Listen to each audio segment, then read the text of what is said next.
अस्सलाम वालेकुम। आज हमारा लेक्चर 14 है मोबाइल एंड वायरलेस कम्युनिकेशन का। तो लास्ट लेक्चर में हम लोगों ने रैंडम एक्सेस प्रोसेस देखा था एलटीई का। तो आज कुछ उससे जुड़ी प्रॉब्लम्स को देखेंगे कि क्या हैं। स्टार्ट करते हैं।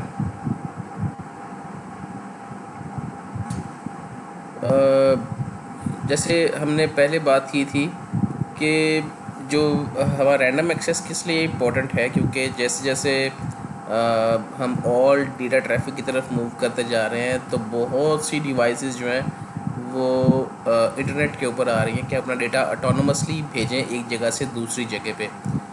तो पहले जब डेटा ट्रैफिक हुआ करती थी तो वो ह्यूमंस जो थे या मशीन जो थी वो सर्वर से डाउनलोड किया करती थी। अब ह्यूमन की इंटरेक्शन के बगैर मशीन टू मशीन कम्युनिकेशन, यानी कि एक सर्वर से एक मशीन से डेटा दूसरी मशीन में चला जाए या एक मशीन से डेटा मल्टीपल मशीन्स की तरफ चला जाए, तो इसको हम एम टू एम कम्युनिकेशन कहते हैं या मशीन टाइप कम्युनिकेशन कहते हैं।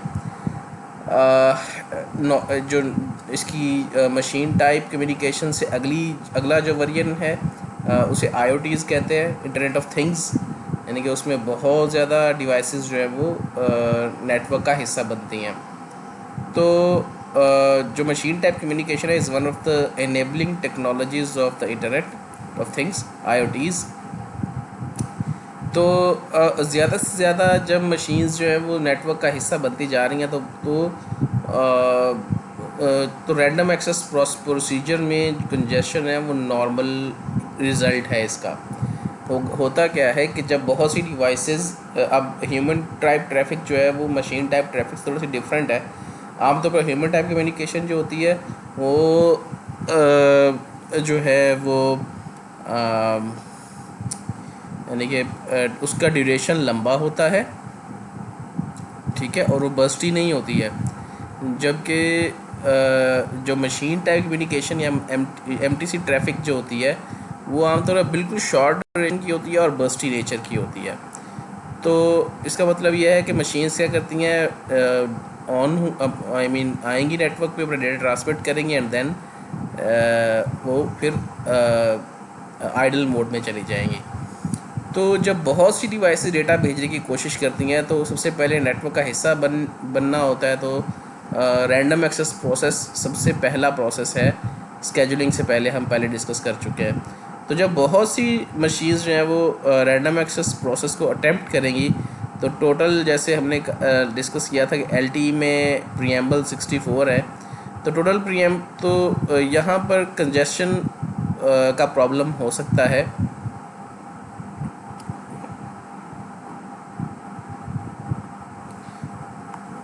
जी, तो यहाँ पे कंजेशन का प्रॉब्लम हो सकता है और ये one of the main challenges है रैंडम एक्सेस प्रोसीजर में।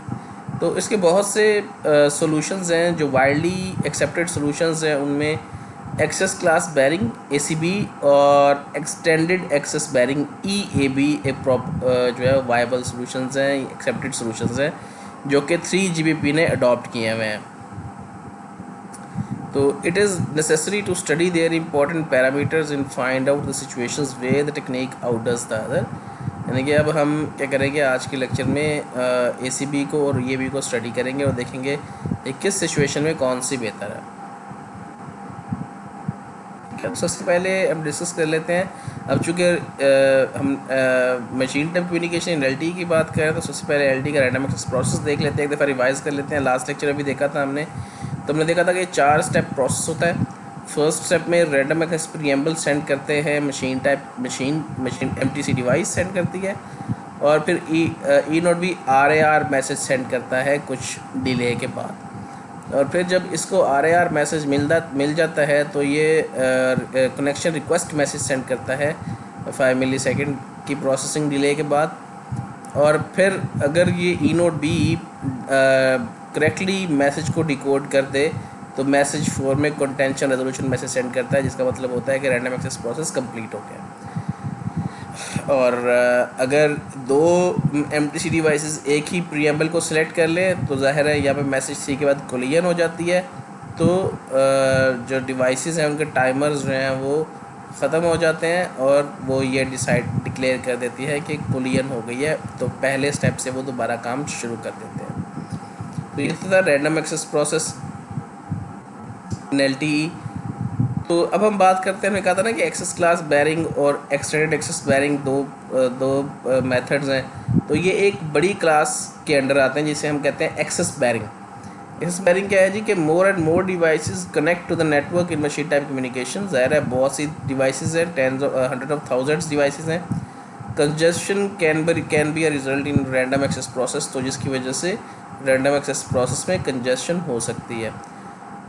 तो एक्सेस बारिंग जो है वो एक पोटेंशियल सोल्यूशन है एमटीसी डिवाइसेस, जिसमें क्या होता है, एक्सेस बारिंग का मतलब है कि हम कुछ डिवाइसेस को रैंडम एक्सेस प्रोसेस में हिस्सा लेने से रोक देंगे। कुछ अगर डिवाइसेस को हिस्सा लेने से रोक देंगे तो कम डिवाइसेस हिस्सा लेंगी, तो कम डिवाइसेस हिस्सा लेने की वजह से कोलिजन्स कम होगी। कोलिजन्स कम होने की वजह से ज़्यादा से ज़्यादा डिवाइसेस जो हैं वो रैंडम एक्सेस प्रोसेस कंप्लीट कर लेंगी। क्योंकि अगर बहुत ज़्यादा डिवाइसेस होंगी रैंडम एक्सेस प्रोसीजर में तो क्या होगा, प्रीएम्बल तो थोड़ी सी हैं, तो एक प्रीएम्बल अगर तो डिवाइसेस बहुत ज़्यादा है तो इस चीज़ की प्रोबेबिलिटी बहुत ज़्यादा हो जाएगी कि एक प्रीएम्बल मल्टीपल डिवाइसेस सेलेक्ट कर लें। अब अगर एक प्रीएम्बल मल्टीपल डिवाइसेस सेलेक्ट कर लेंगी तो कोलिजन हो जाएगी, तो इसका मतलब है किसी का भी काम नहीं बनेगा। तो अगर हम ऐसा करें कुछ के डिवाइसेस जो रैंडम एक्सेस प्रोसेस अटैम्प्ट कर रहे हैं वही कम हो जाएं, अगर वो कम हो जाएंगी तो फिर कुछ प्रोबेबिलिटी कम हो जाएगी, कोलिजन की सक्सेस की प्रोबेबिलिटी बढ़ जाएगी। एक्सेस क्लास बैरिंग जो है वो दो टाइप्स की है, एक एक्सेस क्लास बारिंग इसे कहते हैं एसीबी, और दूसरी है एक्सटेंडेड एक्सेस बारिंग ईएबी।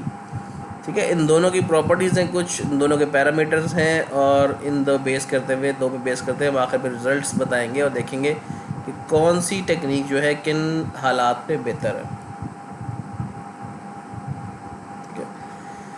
एक्सेस क्लास बैरिंग क्या है कि ई नोट बी क्या होता है, e node B broadcast a probability p, एक नंबर ब्रॉडकास्ट करती है, यानी कि प्रोबेबिलिटी नंबर कहाँ से कहाँ तक होगा, 0 से लेकर 1 तक कोई नंबर होगा, प्रोबेबिलिटी उसे ट्रांसमिट करेगी ई नोट बी कहाँ, टू तमाम एमटीसी डिवाइस तक, यानी कि ब्रॉडकास्ट करेगी एक नंबर।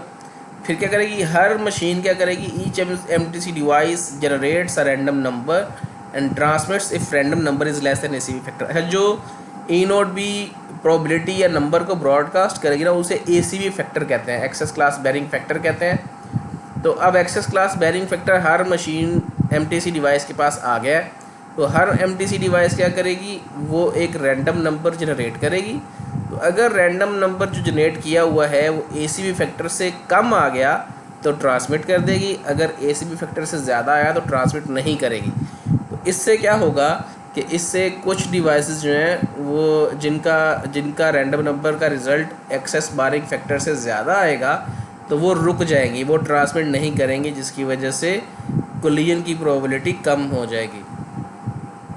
ठीक है, the MTC devices are barred from transmission for which generated random number is greater than ACB factor.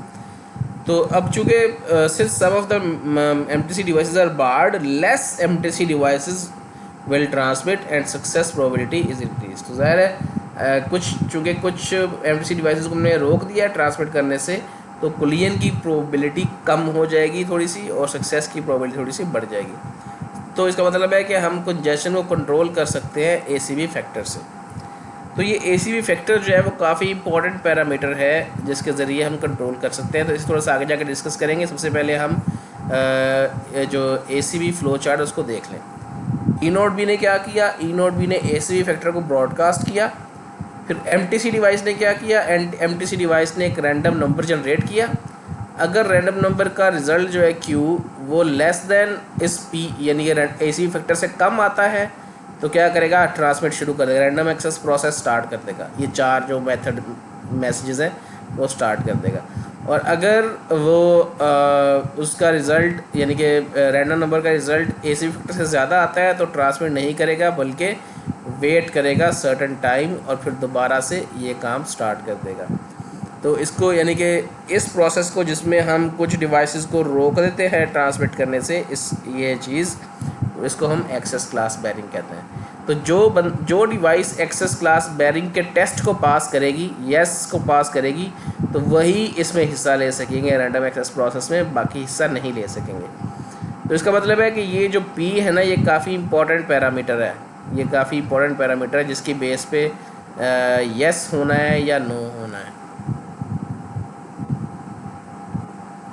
ठीक है, तो इसका मतलब है कि ACV फैक्टर काफ़ी इंपॉर्टेंट पैरामीटर है जिस पे बेस करते हुए हम काफ़ी काम कर सकते हैं। अब ये देखें कि हमने ये देखा कि ACV फैक्टर से अगर Q कम आया तो ट्रांसमिट हुआ, अगर नहीं आया तो ज़्यादा आया तो ट्रांसमिट नहीं किया। तो इसका मतलब है कि P अगर हम बहुत छोटा रख देंगे तो बहुत कम MTC डिवाइस जो है वो टेस्ट पास कर सकेंगी और रैंडम एक्सेस प्रोसेस स्टार्ट कर सकेंगी। तो ये भी हो सकता है कि हमारे रिसोर्सेज ज़ाया चले जाएं, यानी कि बहुत कम डिवाइसेस टेस्ट पास करें और जो रिसोर्सेज थे वो हमारे पास ज़्यादा थे, MTC डिवाइसेस कम थी जिन्होंने टेस्ट पास किया, तो हमारे रिसोर्सेज ज़ाया चले जाएंगे। इसके बरक्स अगर हम P को जो है वो बड़ा कर लेते हैं काफ़ी, तो बहुत ज़्यादा डिवाइसेस इस टेस्ट को पास कर लेंगी। अगर बहुत ज़्यादा डिवाइसेस इस टेस्ट को पास कर लेंगी तो बहुत ज़्यादा डिवाइसेस रैंडम एक्सेस प्रोसेस में हिस्सा लेंगी, तो कोलिजन का ख़तरा बढ़ सकता है। ठीक है, यानी कि P को अगर बहुत ज़्यादा कम कर देंगे तो आइडल रिसोर्सेज बढ़ जाएंगे, यानी कि रिसोर्सेज ज़ाया चले जाएंगे, और अगर P को बहुत ज़्यादा कर देंगे तो कोलिजन्स बढ़ जाएंगी।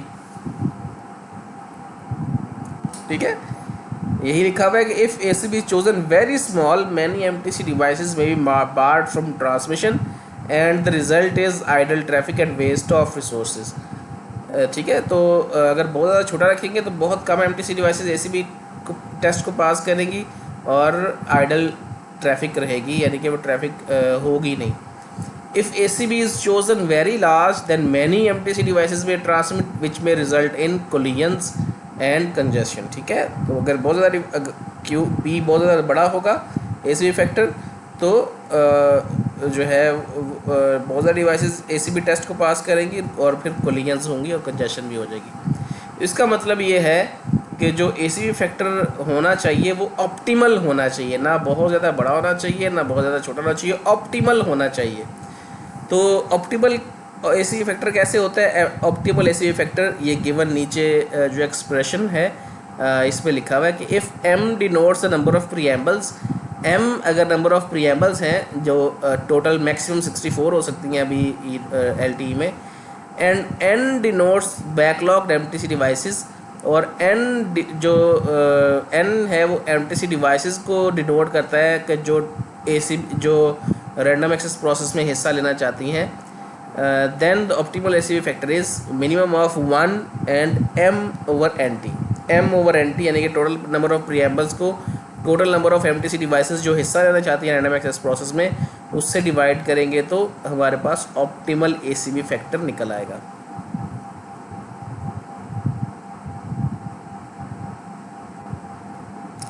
ठीक है, अभी जो थोड़ी देर पहले बात कर रहे थे ना हम कि P को बहुत ज़्यादा छोटा रखेंगे, अब देखें ये हमने बनाए हुए हैं बार ग्राफ्स आइडल, सक्सेस और कोलाइडेड के आइडल की क्या प्रोबेबिलिटी है, सक्सेस की क्या प्रोबेबिलिटी है, कोलाइडेड की क्या प्रोबेबिलिटी है।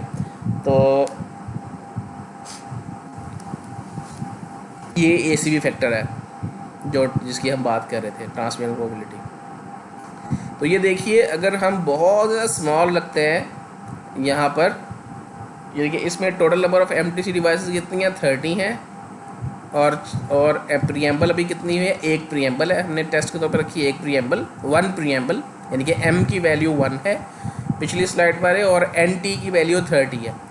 तो अगर प्रोबेबिलिटी बहुत ज़्यादा कम है 0.01, तो देखिए आइडल ट्रैफिक बहुत ज़्यादा है, कोलिजन्स कम हैं लेकिन आइडल ट्रैफिक बहुत ज़्यादा है, यानी कि वेस्ट बहुत हो गया।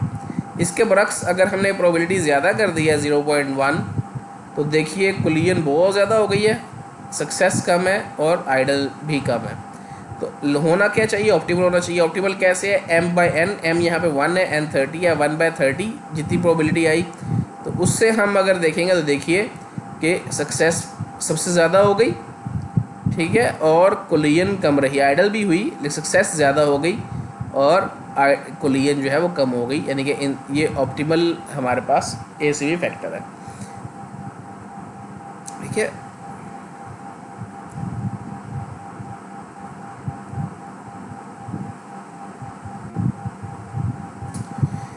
अच्छा जी, तो ये तो था ACV फैक्टर, ACV या एक्सेस क्लास बैरिंग। अब है एक्सटेंडेड एक्सेस बैरिंग। ACV जो था वो आमतौर पर human type traffic plus MTC traffic के लिए बनाया गया था। जो ACV था इसमें ह्यूमन टाइप ट्रैफिक भी होगी और MTC भी होगी, जबकि EAB जो एक्सटेंडेड एक्सेस बैरिंग है वो स्पेसिफिकली MTC के लिए बनाया गया है। तो EAB क्या होता है? EAB focuses on reducing collision and is suitable devices that are delay tolerant. EAB किस पे फोकस करता है? EAB फोकस करता है कोलिजन्स को कम करने में, क्योंकि आमतौर पर MTC डिवाइसेस जो रिमोट एरियाज में भी होती हैं, बैटरीज भी ऑपरेट करती हैं, तो ज़्यादा कोलिजन होने का मतलब है कि बैटरी ज़्यादा उनकी इस्तेमाल होती है। तो EAB focuses on reducing collisions and is suitable for devices that delay tolerant. तो कोलिजन कम करने जो EAB का प्रोसेस है उसमें कोलिजन्स तो कम हो जाती हैं लेकिन थोड़ा सा डिले ज़्यादा हो जाता है। तो EAB उन डिवाइसेस के लिए बेहतर है जो कि डिले टॉलरेंट हैं, कि अगर उनकी ट्रांसमिशन में डिले आ भी जाए तो उनको कोई ज़्यादा फ़र्क ना पड़े। ठीक है, तो अब इसका प्रोसेस क्या है? प्रोसेस ये है कि तमाम डिवाइसेस, जितने भी MTC डिवाइसेस हैं उनको 10 क्लासेस में डिवाइड कर दिया जाता है। 0 to 9 क्लासेस में डिवाइड कर दिया जाएगा 10 क्लासेस में।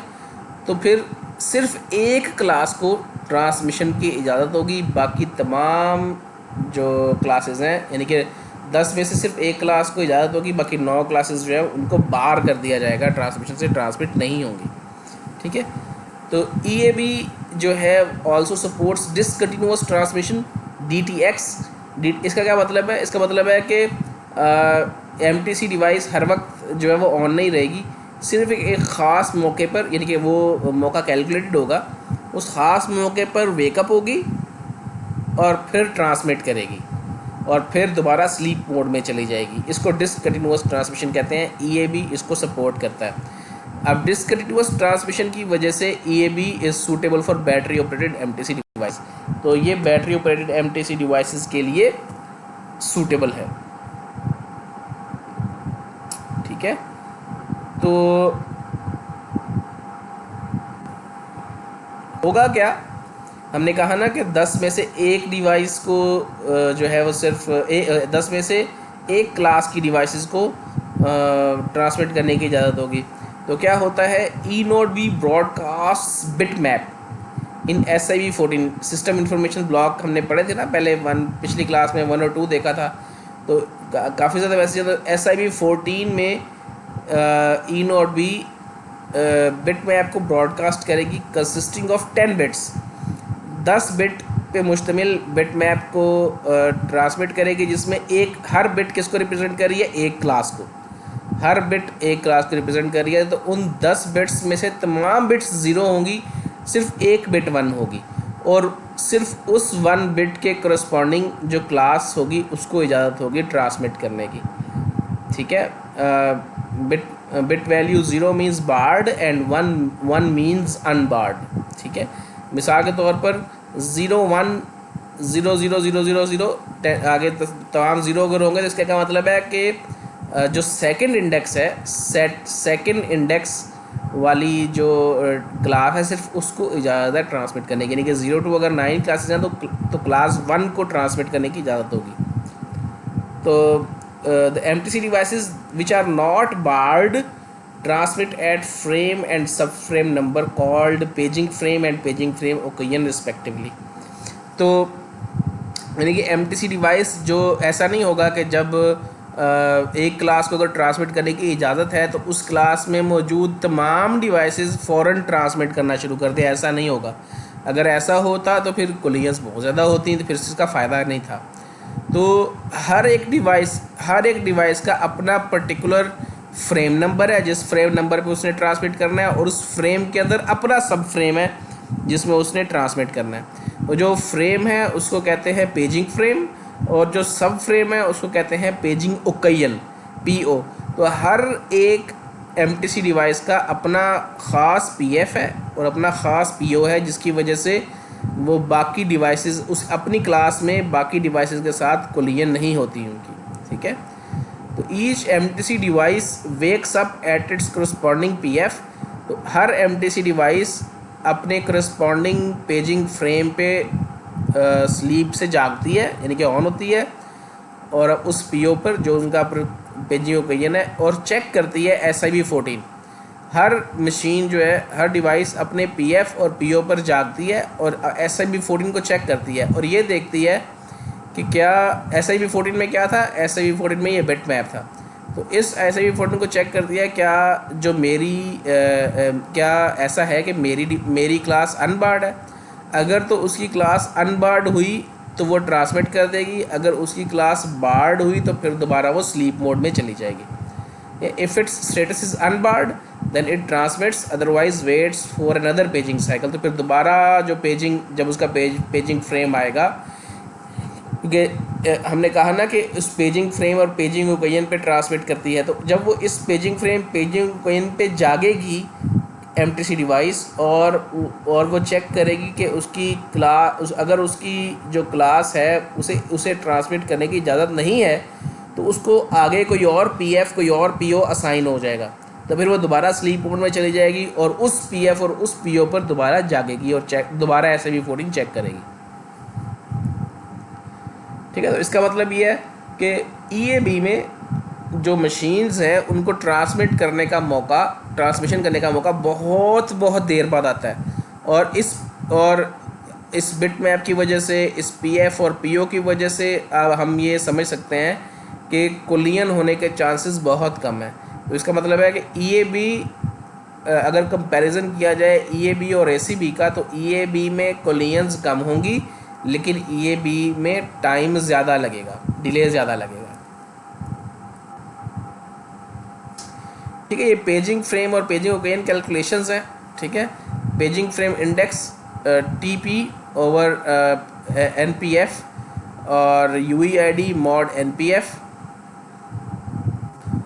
ये PF पेजिंग फ्रेम नंबर है, TP जो है वो हमारे पास पेजिंग साइकिल है, UEID जो है वो यूज़र इक्विपमेंट ID है, MC सब्सक्राइबर आइडेंटिटी है, mod 1024। NPF minimum of TP and NB है, और NB कैसे रिप्रेजेंट कर सकते हैं, 4TP 2TP TP/2, इनमें से कोई एक सिलेक्ट करेगा, और सिलेक्ट कौन करेगा, E0B सिलेक्ट करेगा, ठीक है। तो अब NB इनमें से कोई एक, NPF इनमें से कोई एक, UEID ऐसे निकाल लेंगे, और पेजिंग फ्रेम इंडेक्स इस फॉर्मूला से निकाला जा सकता है। पेजिंग ओकेजन क्या है, पेजिंग ओकेजन है ये IS equals to UEID over NPF, ये फ्लोर फंक्शन है, मॉड NS,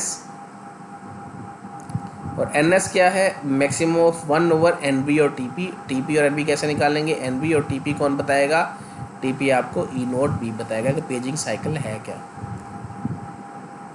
पेजिंग साइकिल का मतलब है कि कितने देर बाद ये दोबारा जो है वो इंफॉर्मेशन रिपीट होनी है। तो ये EAB प्रोसीजर है, UE wakes up at PO and PF, ठीक है। PO विद इन PF, क्योंकि PO सब फ्रेम है, PF फ्रेम है, PO विद इन, तो UE रीड्स SIB14, फिर चेक करती है क्या बिट मैप चेक करती है क्या इसकी कैटेगरी बार्ड है, अगर तो बार्ड नहीं है तो ट्रांसमिट कर देगी, अगर बार्ड है तो फिर अगले पेजिंग साइकिल तक का वेट करेगी और फिर दोबारा ये प्रोसेस अटेम्प्ट करेगी।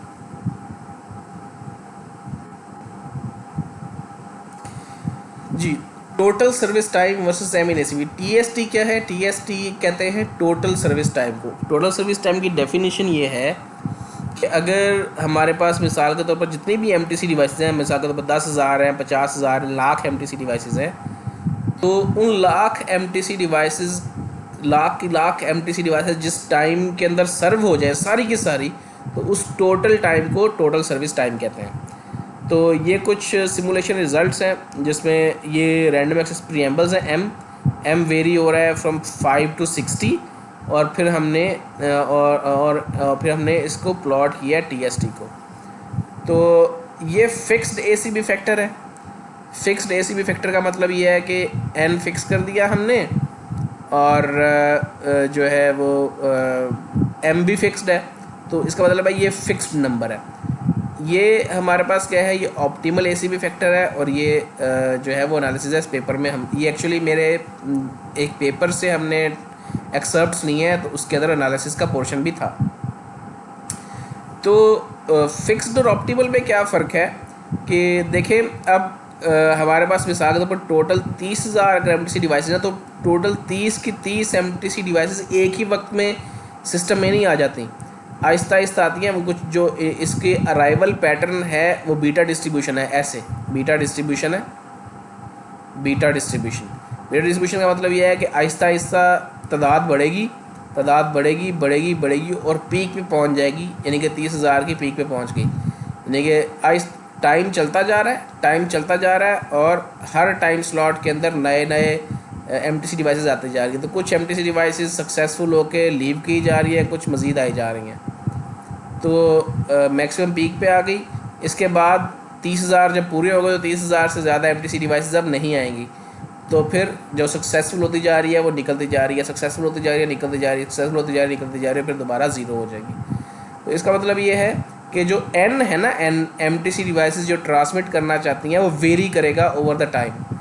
तो ऑप्टिमल एसीबी फैक्टर तो यही था, m डिवाइडेड बाय n, और n वेरी कर रहा था। तो एक हमने ऑप्टिमल एसीबी फैक्टर को प्लॉट किया है और एक फिक्स्ड एसीबी फैक्टर को प्लॉट किया। तो हमने देखा कि अगर एसीबी फैक्टर फिक्स्ड है तो इसका तो टाइम बहुत ज़्यादा लग रहा है, और अगर ऑप्टिमल एसीबी फैक्टर है तो उसका टाइम इसके मुकाबले में बहुत कम लग रहा है। ठीक है, तो ये हो गया।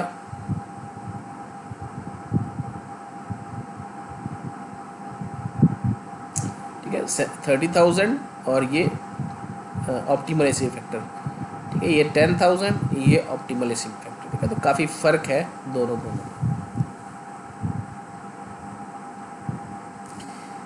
ठीक है, अब इस एक्सिस पे टोटल सर्विस टाइम है वही टीएसटी, और अब इस साइड पर नंबर ऑफ़ डिवाइसेस हैं। अब हमने एम फिक्स कर दिया, पिछले में क्या था, ये एम जो था वो वेरी कर रहा था, यहाँ पे एम फिक्स्ड है। अब एन वेरी कर रहा है, नंबर ऑफ़ डिवाइसेस अब बढ़ाते जा रहे हैं, बढ़ाते जा रहे हैं, बढ़ाते जा रहे हैं, बढ़ाते जा रहे हैं, बढ़ाते जा रहे हैं। तो अब नंबर ऑफ़ डिवाइसेस तो बढ़ रही हैं लेकिन एन फिक्स्ड है टोटल। यानी कि टोटल मिसाल के तौर पर ये टोटल 30,000 है ना, तो हमने फिक्स्ड एसीबी फैक्टर कैसे बनाया, 30 1 ओवर ये एम ओवर 30,000। लेकिन 30,000 हर वक्त तो मौजूद नहीं रहती सिस्टम में, वो तो आहिस्ता आहिस्ता बढ़ती हैं। तो ऑप्टिमल एसीबी फैक्टर क्या करता है, उनको काउंट करता है कि कितनी डिवाइसेस उस वक्त सिस्टम में मौजूद थी। तो ये देखिए, फिक्स्ड एसीबी फैक्टर ने बहुत ज़्यादा टाइम ले रहा है, जैसे डिवाइसेस बढ़ती जा रही हैं उसका बहुत ज़्यादा बढ़ता जा रहा है सर्विस टाइम, जबकि उसके मुकाबले में ऑप्टिमल एसीबी फैक्टर कम बढ़ता जा रहा है।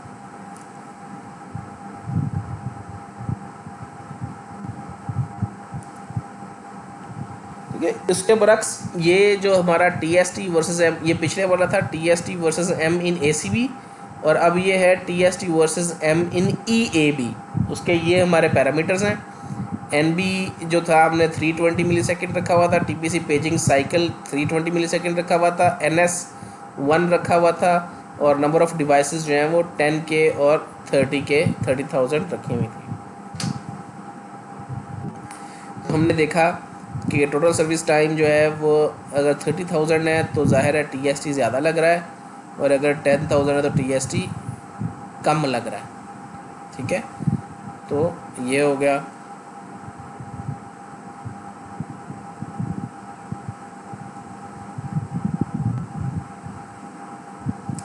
ये कुलियन प्रोबेबिलिटी है एसीबी और ईएबी की।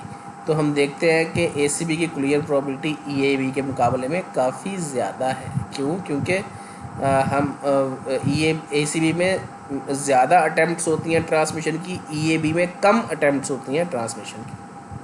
देखिए, एसीबी की अटैम्प्ट्स, एसीबी की प्रोबेबिलिटी हमेशा ज़्यादा रह रही है एज़ कम्पेयर टू ईएबी।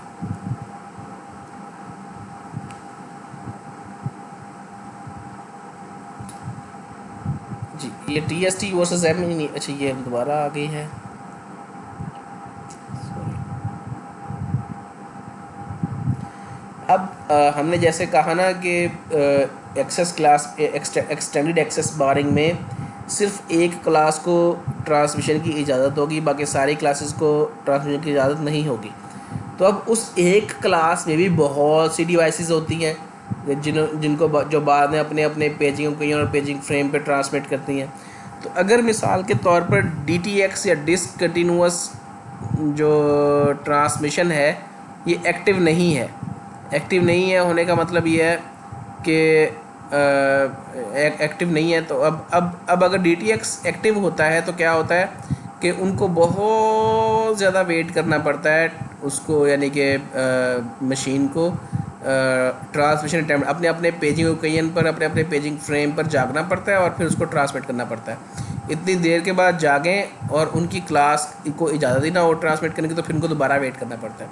तो इसके बरक्स हमने एक सलूशन प्रपोज किया था कि डिसकंटिन्यूअस ट्रांसमिशन की बजाय आप ये इस्तेमाल करें। इससे क्या होगा कि इससे हमें कम कोलियंस वाली प्रॉपर्टी EAB की मिलेंगी और कम TST की कम TST वाले जो फ़ायदे हैं वो ESCB के मिलेंगे। ये दरमियान में वैल चीज़ आ जाएगी, यानी कि इस कंबाइंड एक्सेस बारिंग में हमारे पास कोलिजन प्रोबेबिलिटी ACB से कम होगी और जो टाइम TST जो है वो EAB से कम होगा। ठीक है, तो ये दरमियान में हमारे पास एक वैल्यू आ जाएगी। The idea is to use advantage of ACB and EAB in CAB. ACB is used within EAB। तो अब हम क्या करेंगे, अब DTX की बजाय, अब चूँकि हमने कहा ना कि एक क्लास को ट्रांसमिट करने की इजाज़त है, तो हम अब क्या करेंगे, जब उस क्लास को ट्रांसमिशन की इजाज़त मिल जाएगी तो वो DTX इस्तेमाल करने की बजाय उस क्लास के अंदर ACB इस्तेमाल करें।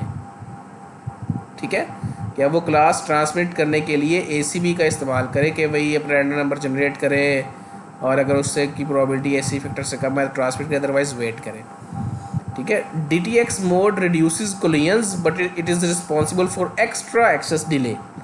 ठीक है, with CAB DTX mode is not needed as it gives less access delay with decreased collisions. ठीक है, तो इसमें क्या होता है कि एक्सेस डिले भी कम मिलता है और कोलिजन भी कम होती है, ये जो हमारे प्रपोज्ड कैब में। फ्लो चार्ट इसका ऐसे है कि बिल्कुल EAB की तरह स्टार्ट होगा कि EAB जो है वो SAB 14 रीड करेगी। अगर तो उसकी कैटेगरी जो है वो बार्ड है तो फिर दोबारा पेजिंग साइकिल का वेट करेगी और फिर दोबारा इधर ये स्टार्ट कर देगी। तो अगर वो कैटेगरी बार्ड नहीं है तो अब यहाँ पर ट्रांसमिट करने की बजाय वो क्या करेगी, रैंडम नंबर जनरेट करेगी Q। अगर वो रैंडम नंबर इस ACB फैक्टर से कम है तो ट्रांसमिट करेगी, अगर ACB फैक्टर से कम नहीं है तो आफ्टर सर्टेन टाइम ये दोबारा ट्राई करे यहाँ पे। ठीक है, तो ये हमारे प्रपोज्ड कैब प्रोसीजर था। तो इस प्रपोज कैब प्रोसीजर के अगर हम सिमुलेशन रिजल्ट्स देखें तो ये देखिए ये एक्सेस डिले है। तो ये पिंक वाली लाइन ACB की है, ब्लू वाली लाइन EAB की है और ये ब्लैक वाली लाइन प्रपोज्ड स्कीम की है। तो ये आप देखिए कि DTX इस्तेमाल ना करने की वजह से हमारा जो टोटल सर्विस टाइम है, टोटल सर्विस टाइम वो इससे कितना कम है, 30,000 वाले से कितना कम है DTX इस्तेमाल ना करने की वजह से। कैब इस्तेमाल करने की वजह से इससे बहुत ज़्यादा टाइम जो है वो कम हो गया। हाँ, इससे ACB से तो ज़्यादा है, ACB से ज़्यादा ही होगा क्योंकि हम बिट मैप का इस्तेमाल कर रहे हैं, लेकिन ACB कैब में हमें फ़ायदा क्या होगा, ACB की निस्बत हमारी कुलियंस कम होगी जो आगे जाके हम देखेंगे। ठीक है, तो आप देखिए कि जो हमारी प्रपोज स्कीम ने क्या किया है, EAB की निस्बत हमें टोटल सर्विस टाइम या डिले जो है वो बहुत कम दिया है। CAB gives slightly large access delay than ACB. CAB is better than EAB in terms of access delay. तो हमारी प्रपोज्ड कैब जो है is better than EAB in terms of access delay. तो ये हमारी कोलिजन प्रोबेबिलिटी है। हम देखें, ये ACB वाली ब्लू वाली है, प्रपोज स्कीम ऑरेंज वाली है और ये EAB येलो है। तो हमने देखा कि हमारी जो प्रपोज स्कीम है उसकी कोलिजन प्रोबेबिलिटी ACB से बहुत ज़्यादा कम है और EAB के बराबर है। तो propose scheme exhibits less collision probability than ACB। ठीक है जी, और CAB gives slightly large collision probability than EAB। तो इसका मतलब है कि हमारी propose scheme is better than ACB in terms of collision probability, यानी कि हमारी जो प्रपोज स्कीम है वो ACB से इन टर्म्स ऑफ कोलिजन प्रोबेबिलिटी अच्छी है और EAB से इन टर्म्स ऑफ डिले अच्छी है। ठीक है, ये हमने एक पेपर में प्रेजेंट की थी, तो पेपर जो है वो मैं आपको दे दूँगा। ठीक है, ये वो पिछला जो था वो डिले था, ये टोटल सर्विस टाइम है। टोटल सर्विस टाइम देखें कि EAB जो है, EAB की निस्बत हमारा टोटल सर्विस टाइम काफ़ी कम है।